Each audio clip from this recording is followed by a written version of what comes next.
बिस्मिल्लाहिर्रहमानिर्रहीम।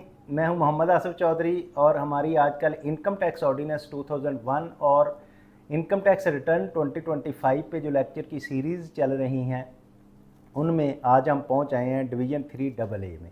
Division 3AA में है gain arising on disposal of certain debt security. ये एक नया सेक्शन ऐड हुआ है, 25 में नहीं होता। आपकी डेट सिक्योरिटीज़ जो हैं उनको आप डिस्पोज ऑफ करते हैं तो फिर उस पर क्या टैक्स का रेट होगा। The rate of tax to be deducted under section 151A shall be 15% of the gross amount of the capital gain. जितना आप कैपिटल गेन उसमें करेंगे उस पर 15% जो है वो आपका गेन टैक्स पे होगा।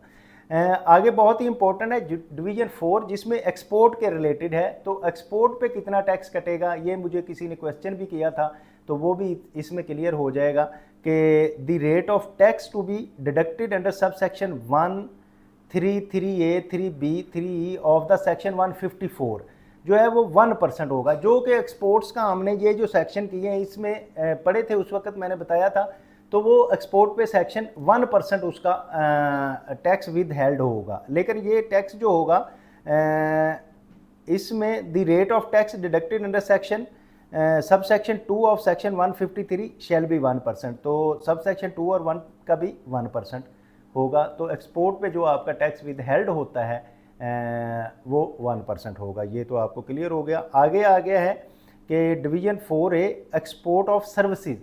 ये आजकल बड़ा इशू चल रहा है, आईटी के लोग जो हैं वो सर्विसेज करते हैं तो उनमें टैक्स का क्या विद हेल्ड होगा। तो rate of tax to be deducted under section 154A। 154A जो होता है ना वो टैक्सेबल एक्सपोर्ट सर्विसेज के रिलेटेड होता है। तो उस एक्सपोर्ट सर्विसेज पे जो टैक्स होता है, export proceeds of the computer software of IT services or IT enable services for the person registered with Pakistan software export board. अगर तो वो बंदा पाकिस्तान सॉफ्टवेयर एक्सपोर्ट बोर्ड से रजिस्टर्ड है और वो आईटी सर्विसेज और आईटी इनेबल सर्विसेज एक्सपोर्ट कर रहा है तो देन उसका 0.25% of the proceeds for the tax year 24 up to 26 2024 से 26 तक उसका 0.25% टैक्स विद होल्ड होगा। ये एक क्वेश्चन था, जिस भाई का क्वेश्चन था उसमें ये बात क्लियर हो गई कि आईटी और आईटी एनेबल सर्विसेज जब आप एक्सपोर्ट कर रहे हैं और आप पाकिस्तान एक्सपोर्ट बोर्ड से सॉफ्टवेयर एक्सपोर्ट बोर्ड से रजिस्टर्ड है तो 0.25% होगा। लेकिन अगर आप रजिस्टर्ड नहीं है तो एनी अदर केस है लेकिन आप यही चीज़ कर रहे हैं आईटी और आईटी एनेबल सर्विसेज तो फिर आपको 1% ऑफ द प्रोसीड्स जो है वो देना पड़ेगा। तो ये आपका टैक्स का रेट है एक्सपोर्ट के लिए। इनकम फ्रॉम प्रॉपर्टी का हम पहले ही कर चुके हैं प्रॉपर्टी के हेड में। अब प्राइज विनिंग बॉन्ड का है। प्राइज विनिंग बॉन्ड्स जो हैं the rate of tax to be deducted under section 156। अगर किसी का प्राइज निकला है, prize on prize bond crossword puzzle shall be 15% of the gross amount paid. जितनी उसको अमाउंट दी जाएगी उसका 15% है। The rate of tax deducted under 156 of winning from the raffle lottery prize winning prize offered by a company for the promotion of sale such as 20% of the gross amount. अगर तो prize bond है और कोई puzzles वगैरह में निकला है तो उसमें तो उसको मिलेगा 15%। लेकिन अगर कोई कंपनी अपनी प्रमोशन के लिए लगाती है, जब प्रमोशन पे इनाम देती है तो फिर उस पर वो 20% विद हेल्ड करेगी। इसी तरह हमारा है डिवीजन है 4A पेट्रोलियम प्रोडक्ट्स में है। तो rate of collection of tax under section 150A shall be 12% of the amount of payment. तो वो पेट्रोलियम प्रोडक्ट की जो है 156A के तहत 12% होगी।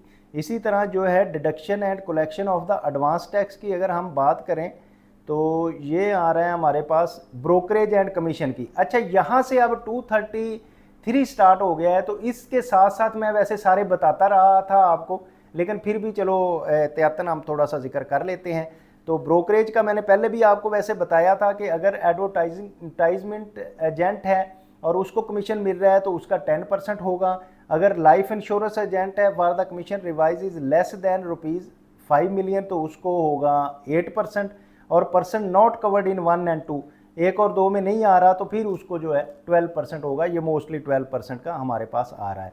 फिर मोटर व्हीकल्स का था कि in case of good transport और व्हीकल 234 का है, जब इस पर टोकन लगाते हैं तो ये भी मैंने आपको वैसे बता दिया था, लेकिन आज क्योंकि अभी लेक्चर स्टार्ट हो गया है तो हम इस पे आपको बताते जाते हैं कि ये इसके वेटेज के हिसाब से थी, और वेटेज के हिसाब से ये इसका टैक्स का रेट दिया गया है। अगर कैपेसिटी की हम बात करें तो जो हमारे लगते हैं ये 1000 सीसी तक वैसे लाइफ टाइम लग जाता है, तो अप टू अगर 1000 सीसी है तो उसका 800 रुपया होगा, 1000 से 1199 है तो उसका 1500 रुपया है, 1200 से 1299 है तो 1750 रुपये उस पर इनकम टैक्स होगा टोकन के साथ जो आप क्लेम करते हैं। अगर 1300 सीसी है, 1300 से बड़ी है तो उस पर 2500 रुपया इनकम टैक्स विद एल्ड होता है, 1500 से लेके 1600 तक है तो 3750 है, 1600 से 1999 तक है तो फिर 4500 रुपया है, और 2000 और उससे अबव होगी तो उस पर 10,000 रुपया टैक्स इन्वॉल्व होता है जो टोकन लगाते हैं।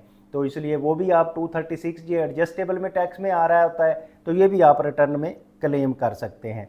तो where the motor vehicle tax is collected in lump sum, जहाँ लमसम किया जाता है कलेक्ट, उसमें उसकी इंजन की कैपेसिटी के हिसाब से किया जाता है कि 1000 सीसी तक है तो 10,000 है, 1000 से 1200 सीसी तक है तो 18,000 रुपया है, 1200 से 1299 है तो फिर उस पर 20,000 है, और 1300 से 1499 है तो 30,000 है, 1500 से 1599 सीसी है तो उस पर 45,000 है, यानी कि ये लमसम में एक दफ़ा ही पे हो जाएगा। 1600 से 1999 है तो 60,000 है, और 2000 सीसी से अबव है तो उस पर 1,20,000 जो है वो टैक्स जमा होगा। इलेक्ट्रिक कंजम्पशन पे भी मैंने आपको वैसे बता दिया था, लेकिन अब दोबारा बता देता हूँ कि अप टू 500 आप यूनिट कर रहे हैं तो ज़ीरो है, exceed 500 and above does not exceed 20,000 तो उस पर आपको 10% होगा, और अगर एक्सीड कर गए हैं 20,000 से, ये किसके लिए, rate of collection of tax from the commercial and industrial consumer from the gross amount of bill shall be set in the following table. तो एक्सीड कर गया 20,000 से तो फिर रुपीज़ 1950 एक होंगे, प्लस उस पर 12% होगा जो 20,000 से एक्सीड करेगा, ये इस पर टैक्स का रेट होगा। तो इसी तरह rate of tax collected domestic electricity जो होता है वो 0% होता है of the monthly bill less than 25,000 है, तो अगर 7.5% होगा amount of monthly bill 25,000 or more से। The rate of additional advance tax of section 235 shall be collected from the gross amount of electric bill and rate is given below।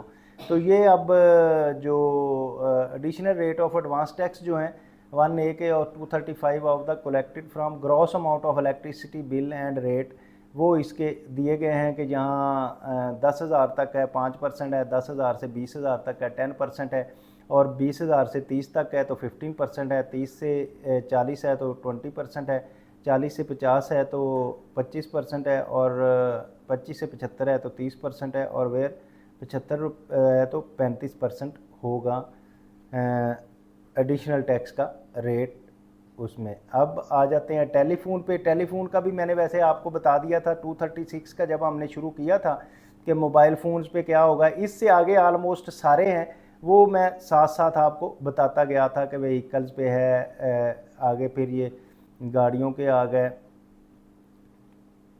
तो गाड़ियों का जो tax मैंने आपको बताया था कि अगर मेहरान लेनी है तो उस पर कितना टैक्स कटना है, 800 सीसी से कम है तो कितना है, 800 सीसी 15, ये सारा हमने डिस्कस कर लिया था पहले सारे रेट्स जो हैं।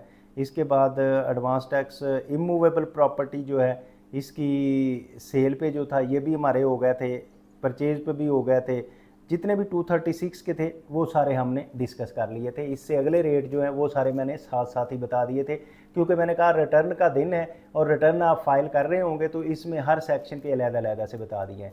तो आज हमारा जो है इनकम टैक्स ऑर्डिनेंस 2001 मुकम्मल हो गया है, जिसमें हमने सारे टैक्सेस के रेट भी आपको बता दिए हैं। और इनकम टैक्स पे शायद इनकम टैक्स रिटर्न 2025 पे अगर कोई नई चीज़ आएगी, मुझे कोई लोग पूछेंगे तो मैं उसमें उसके बारे में ऐड करता जाऊंगा, लेकिन अब तक जो है वो आलमोस्ट सारी चीज़ें मैंने बता दी हैं। लेकिन नई कोई चीज़ आएगी तो वो आपको उस पर लेक्चर देते जाएंगे। तो अब इसके अलावा हम लेक्चर की सीरीज़ जो हैं वो देखें, कंपनीज लॉ पे शुरू करते हैं या फाइनेंस पे शुरू करेंगे, उसमें मैं आपको फिर बता दूंगा, हम उसके साथ साथ चलते रहेंगे। तो उम्मीद है कि आप ये सारे लॉ आपको पता है, प्ले लिस्ट में पूरा सेल्स टैक्स एक्ट पड़ा हुआ है और पूरा इनकम टैक्स ऑर्डिनेंस पड़ा हुआ है, ठीक है। इसमें आपको सारे रेट्स वगैरह भी मैंने बता दिए, मुकम्मल इसका सारा हो गया क्लियर टैक्सेशन के हवाले से। तो इसमें आप उम्मीद है सारे समझ गए होंगे, लेकिन अगर कहीं आपको प्रॉब्लम हुई है समझने में तो आप कमेंट बॉक्स में कमेंट कर सकते हैं और दूसरों को समझाने के लिए इसको लाइक शेयर और सब्सक्राइब करें। Thank you very much, have a nice day.